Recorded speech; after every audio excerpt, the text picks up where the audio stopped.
Many countries around the world use different standards in feeding electricity to residents. For example, parts of Europe use 240 volts 50 Hz AC, whereas Britain and India use 230 volts 50 Hz AC. Have you ever wondered why the US chose 110 volt 60 Hz alternating current? The answer contains a bit of tradition, a bit of facts about insulation, and an interesting story about a feud between Nikola Tesla and Thomas Edison. Direct current was Thomas Edison's development, but it was not easily converted to higher or lower voltages. Nikola Tesla, on the other hand, developed alternating current, which can be converted to other voltages relatively easily using a transformer.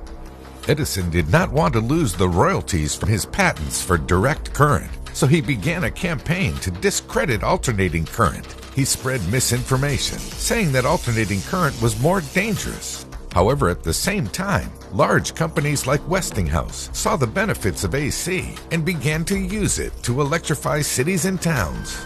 Eventually, AC won out, and the US adopted the 110 volt AC 60 Hz standard. In addition, 110 volts proved to be much more economical once electricity became widely available. At the time of the first widely available electric grid, electricity was mainly used to light houses and streets, which used bulbs that worked best between 100 and 110 volts. At the same time, the materials available in those early days to insulate cables and wires were not very good. If a higher voltage was used, there was the danger of damage or shocks. However, since materials science advanced quickly, by the time that most other nations started becoming electrified, higher voltages could be handled safely. As 110 volts AC 60 Hz became the standard for American power, European power companies arbitrarily decided to operate at 50 Hz and push the voltage up to 240 in order to improve distribution efficiency. So most European countries adopted 240 volts AC 50 Hz as standard, which eventually also spread to parts of India and Asia.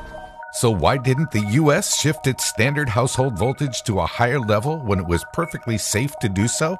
Well, it simply wasn't economical. The cost of changing all the distribution transformers would have been too much, and it would also mean that most US citizens would have had to replace their appliances to accommodate a voltage shift. The US did, however, push the standard voltage to 120 in the 1950s. However, since the advantages of 240 volt electricity for heavy-duty appliances could not be ignored, most homes since World War II have been supplied with 120/240 volt electricity. Most older homes have also been rewired for 240 volt electricity. In fact, nearly all homes in the US today have 240 volt alternating current supplied. And that is good because there is a demand for 240 volt appliances. This is especially the case in newer homes, which may include more appliances that run on 240 volts, such as ovens, air conditioners, and electric cars. There may even be a time when the 120 volt standard may be phased out, but that likely won't be happening anytime soon.